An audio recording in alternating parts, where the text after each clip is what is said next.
다시 한번 인사하겠습니다. 주님의 이름으로 축복합니다. 네, 오늘도 이 수요 저녁 예배 가운데 나오신 우리 모든 성도님들을 주님의 이름으로 사랑하고 축복합니다. 네, 어떤 한 사람의 이야기를 제가 들려드리려고 합니다. 이 사람은 어린 시절에 자전거를 타려고 했는데 자전거 타기에 여러 번 실패했습니다. 그 이유는 무엇이냐면 넘어지는 게 두렵고 균형 잡는 법을 배우지 못했기 때문이라고 합니다. 오랜 시간이 지나 이 사람은 다시 대학생이 되어 성인이 되었을 무렵에 다시 자전거를 배우게 되었습니다. 선생님께서는 넘어지는 쪽으로 핸들을 돌려야 그래도 안전할 수 있고 그렇게 타야 한다라고 선생님은 알려주셨습니다. 근데 이 말을 처음에는 쉽게 이해하지 못했다고 합니다. 그래서 일부러 넘어지려고 하면은 핸들을 돌리라는 그 방향이 아니라 반대쪽으로 돌리며 자신의 고집을 부리면서 그렇게 시도할 때마다 계속해서 넘어지게 되었다고 합니다. 그리고 결국 이 사람은 선생님의 조언 대로 따라보기로 결심을 했습니다. 넘어지는 쪽으로 핸들을 돌리게 되자 놀랍게도 균형을 되찾고 자전거를 점점 탈 수 있게 되었다고 합니다. 이 사람은 이 자전거를 타는 법을 통해서 익숙해질 때까지 그의 마음 가운데는 두려움은 여전했지만 때로는 두려운 쪽으로 또 내가 아닌 다른 쪽으로 방향을 돌릴 때에 비로소 나아갈 수 있고 넘어지지 않는다는 것을 이 자전거를 타는 법을 통해서 배우게 되었다고 합니다. 이처럼 어떻습니까? 때로는 내가 고집부리고 내 생각을 추구할 때 우리는 우리의 상황 가운데 안 좋은 상황들을 맞이하게 됩니다. 때로는 내 생각을 내려놓고 돌아설 때 비로소 우리는 올바른 방향으로 나아가게 될 때가 있습니다. 오늘 우리가 함께 읽은 에스겔 18장 23절 말씀에도 이와 같은 말씀이 기록되어 있습니다.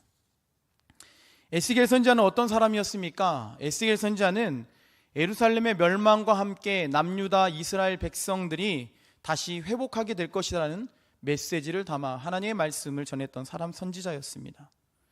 특별히 에스겔 선지자는 오늘 본문 에스겔 18장 말씀 1절을 시작하면서 이렇게 기록하고 있습니다.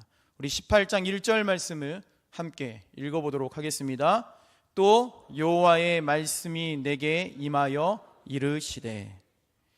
에스겔 선지자는 18장의 말씀에서 주님께서 나에게 말씀하셨다라는 것으로 시작하게 되는 것을 보게 됩니다. 이는 무슨 말입니까? 내 생각이 아니라는 거죠. 내 말이 아니라는 겁니다. 에스겔 선지자는 내 개인적인 의견이나 생각이 반영된 말을 내가 하는 것이 아니라 하나님께서 너희들을 향한 지금 말을 내가 하게 된다라고 선포하게 됩니다. 그리고 에스겔 18장 32절 마지막 절에서도 이렇게 기록하고 있습니다. 우리 32절 말씀 우리 함께 앞부분만 읽어보도록 하겠습니다. 주 여호와의 말씀이니라. 아멘. 에스겔 선지자는 18장 1절을 시작하면서도 내 자신의 뜻이 아니고 내 말이 아니고 하나님의 말씀을 너희에게 선포한다. 그리고 18장의 마지막 절인 32절에 가서도 주 여호와 하나님의 말씀을 이것이 다 하나님의 말씀이다라고 그렇게 끝맺고 있는 것을 보게 됩니다. 이것을 통해 지금 현재 바벨론의 포로로 잡혀있는 이스라엘 백성들을 향하여 내가 선포하는 것이라 아니라 하나님의 말씀이 선포되고 있음을 확인시켜주고 있습니다. 그런데 바벨론의 포로로 잡혀갔던 이스라엘 백성들은 왜 잡혀갔다고 생각했습니까? 자신이 잘못해서 포로가 되었다라고 이스라엘 백성들은 생각하지 않았습니다. 사랑하는 성도님들, 왜 이스라엘 백성들은 자신의 죄로 말미암아 포로가 되었다고 생각하지 않았습니까? 그 이유에 대해 에스겔 18장 2절과 3절 말씀에 이렇게 기록되어 있습니다. 우리 2절과 3절 말씀을 함께 읽어보도록 하겠습니다. 너희가 이스라엘 땅에 관한 속담에 이르기를 아버지가 신 포도주를 먹었으므로 그의 아들의 이가 시다고 함은 어찌 됨이냐. 주 여호와의 말씀이니라. 내가 나의 삶을 두고 맹세하노니 너희가 이스라엘 가운데에서 다시는 이 속담을 쓰지 못하게 되리라. 우리 세번역 성경으로 다시 한번 읽습니다. 함께 읽겠습니다. 너희가 어찌하여 이스라엘 땅에서 아직도 아버지가 신 포도주를 먹으면 아들의 이가 시다 하는 속담을 입에 담고 있느냐?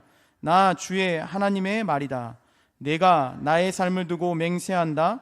너희 가운데서 어느 누구도 다시는 이스라엘에서 이러한 속담을 입에 담지 못할 것이다. 아멘. 우리가 함께 읽은 에스겔 18장 2절 말씀에 보면 속담이라는 단어가 있습니다. 이것은 원어로 마샬이라고 읽게 되는데, 이는 간결하고 짧고 감결한 대중적 담론을 의미하는 말입니다. 이 담론이 무엇이라고 지금 하나님의 말씀 가운데 기록되어 있습니까? 아버지가 신 포도주를 먹으면 아들의 이가 시다라는 속담입니다. 이는 고대 중근동에 널리 퍼져 있던 아버지가 죄를 짓게 되면 그 벌을 자식이 대신 받게 된다라는 속담이 있었다고 합니다. 이러한 의미들을 우리가 합해서 보게 되면 어떻습니까? 지금 이스라엘 백성들이 바벨론의 포로로 가게 된 것이 누구 때문입니까? 자신들이 하나님께 죄를 지었기 때문입니까? 아닙니다. 자신들의 조상들이, 아버지가 그들이 죄를 지었기 때문에 지금 우리가 이렇게 포로 생활을 하게 되었다라고 자신의 삶을 한탄하고 살아가고 있음을 보여주고 있습니다. 사랑하는 성도님들, 정말 이스라엘 백성들이 바벨론의 포로로 잡혀간 것이 그 조상들의 죄 때문이었습니까? 아버지의 죄 때문에 예루살렘이 멸망당하고 그들이 포로로 끌려가게 잡혀가게 되었습니까? 그렇지 않았습니다. 그럼에도 당시 포로로 잡혀있던 이스라엘 백성들에게는 이 문제는 굉장히 심각한 문제였습니다.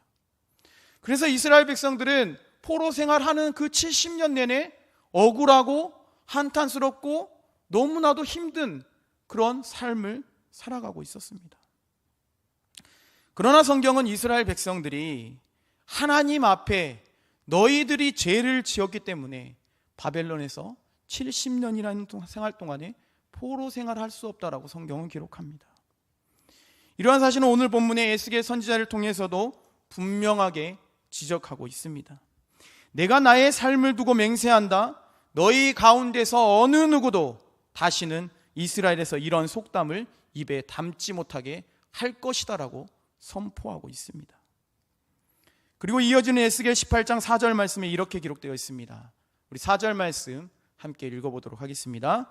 모든 영혼이 다 내게 속한지라. 아버지의 영혼이 내게 속함같이 그의 아들의 영혼도 내게 속하였나니 범죄하는 그 영혼은 죽으리라. 아멘. 하나님께서는 에스겔 선지자를 통해서 모든 영혼이 나의 것이다. 아버지의 영혼이나 아들의 영혼이나 똑같이 나의 것이니 범죄하는 그 영혼들은 죽게 될 것이다 라고 말씀합니다. 여기서 말하는 영혼이라고 하는 것은 이 히브리어로 보면 네페슈라고 읽습니다. 이는 생명체, 살아있는 존재, 생명을 뜻하는 의미를 담고 있습니다. 이는 무슨 말입니까? 모든 생명이 하나님의 것임을 보여주는 말씀입니다. 오직 하나님만이 생명의 하나님이 되시고 창조주 하나님이 되신다는 것을 선포하고 있는 말씀입니다.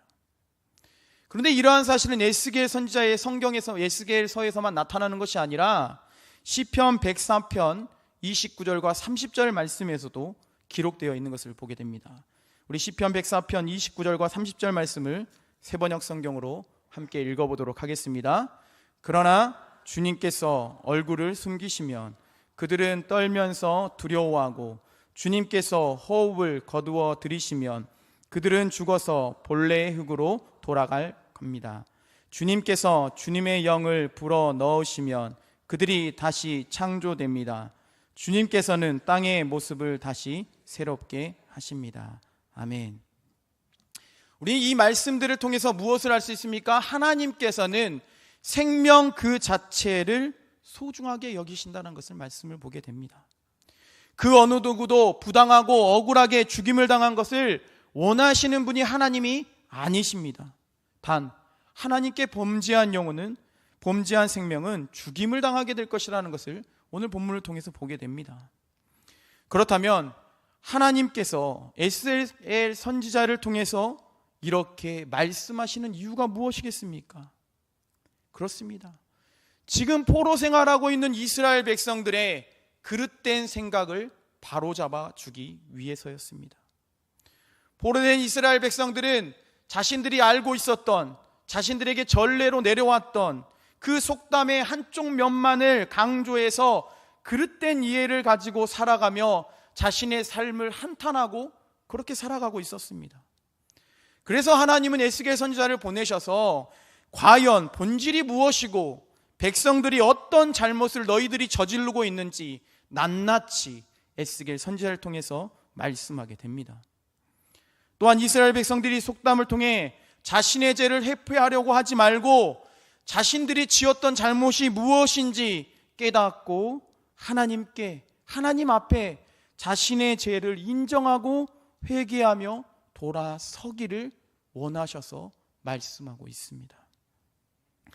그래서 오늘 본문 에스겔 18장 21절과 22절 말씀에 이렇게 기록합니다. 우리 21절과 22절 말씀을 함께 읽어보겠습니다. 그러나 악인이 만일 그가 행한 모든 죄에서 돌이켜 떠나 내 모든 율례를 지키고 정의와 공의를 행하면 반드시 살고 죽지 아니할 것이라. 그 범죄한 것이 하나도 기억함이 되지 아니하리니 그가 행한 공의로 살리라. 아멘. 사랑하는 성도님들, 하나님께서 우리 모두에게 가장 원하시는 것이 무엇인지를 발견하셨습니까? 그렇습니다. 돌아서는 겁니다. 우리에게 돌아서기를 원하고 있으십니다. 이스라엘 백성들이 믿었던 속담, 아버지의 죄가 아들로 전가된다, 그것이 아니라 과거의 여러 행동들을 하나님께서 책망하시는 것이 아니라 지금 우리의 모습, 나의 모습, 지금 내 모습이 과연 하나님과 어떤 관계를 맺고 있는지 중요하게 생각하며 돌아서기를 원하고 있다는 사실입니다. 그런데 사랑하는 성도님들, 우리 성도님들께서는 하나님과 어떤 관계를 맺고 살아오고 있으십니까?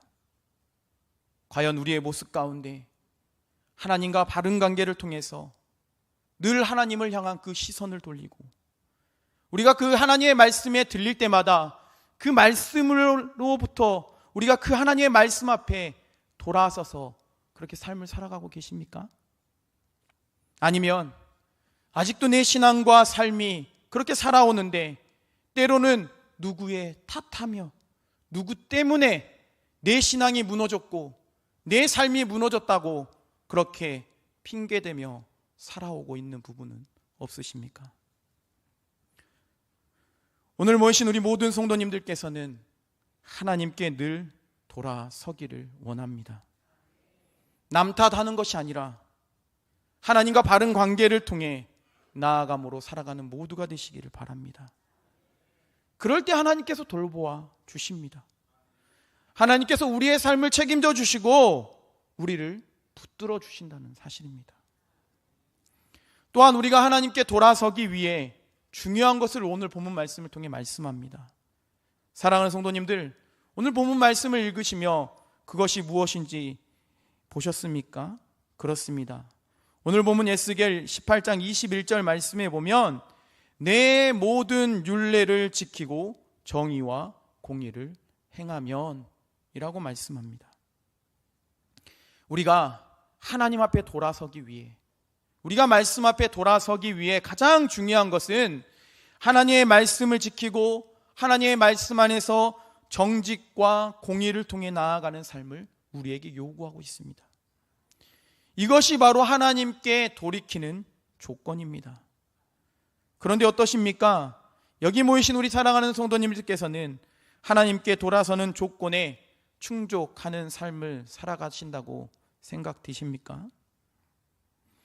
하나님께서는 우리가 하나님의 말씀을 지키고 회개하고 돌이키고 돌아서면 하나님은 우리를 모든 죄에서 자유케 해주시는 분이십니다. 과거에 어떤 일이 있었든지 따져 묻지 않으시고 우리를 모든 생명의 삶으로, 평안의 삶으로, 은혜의 삶으로 살아갈 수 있도록 인도해 주시는 분이십니다. 때문에 베드로후서 3장 9절 말씀에도 이렇게 기록하고 있습니다. 우리 베드로후서 3장 9절 말씀을 세번역 성경으로 함께 읽어보도록 하겠습니다.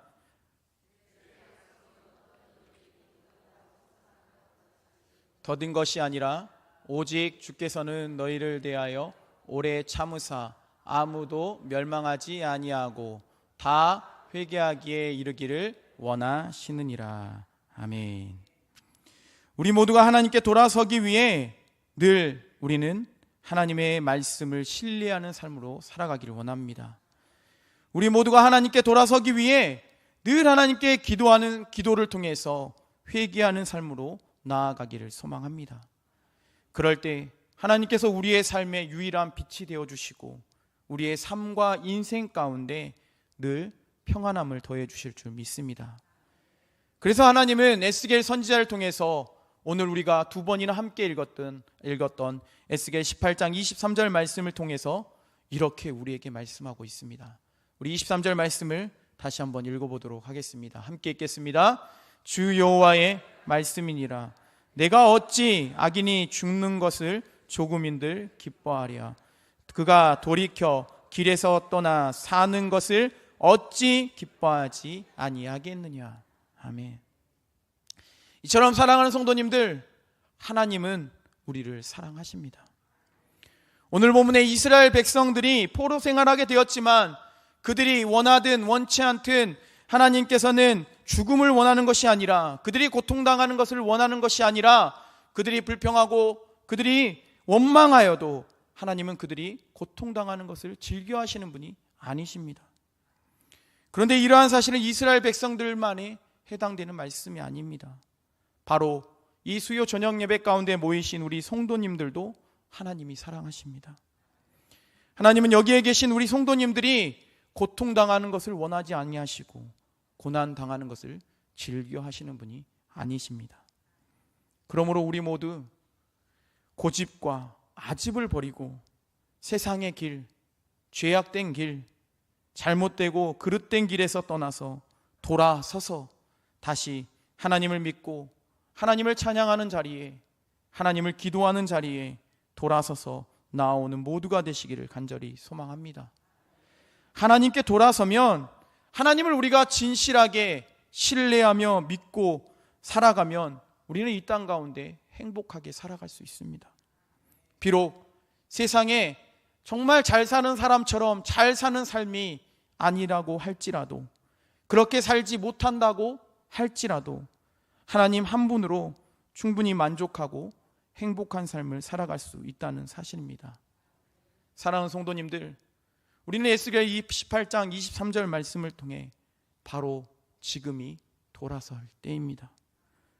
우리 모두 하나님께 돌아서는 조건을 다시 마음 가운데 새기고 늘 하나님의 사랑을 받고 은혜 가운데 살아가는 이곳에 모인 우리 모든 성도님들 되시기를 간절히 축원합니다. 기도하겠습니다.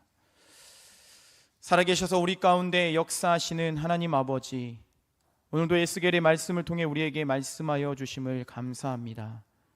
하나님, 우리가 이 땅 가운데 살아갈 때에 누구 탓하며 살아가는 것이 아니라 우리가 하나님 앞에 우리의 시선을, 우리의 마음을 돌이켜서 돌아서서 하나님을 믿음으로 말미암아 살아가게 하여 주시옵소서. 그래서 하나님이 원하시는 심판과 멸망과 책망이 아니라 회복을 주시고 은혜를 주시고 풍성함을 더해 주실 하나님을 믿음으로 경험함으로 살아가는 삶이 될 수 있도록 은혜 베풀어 주시옵소서. 살아계신 예수님의 이름으로 기도합니다. 아멘.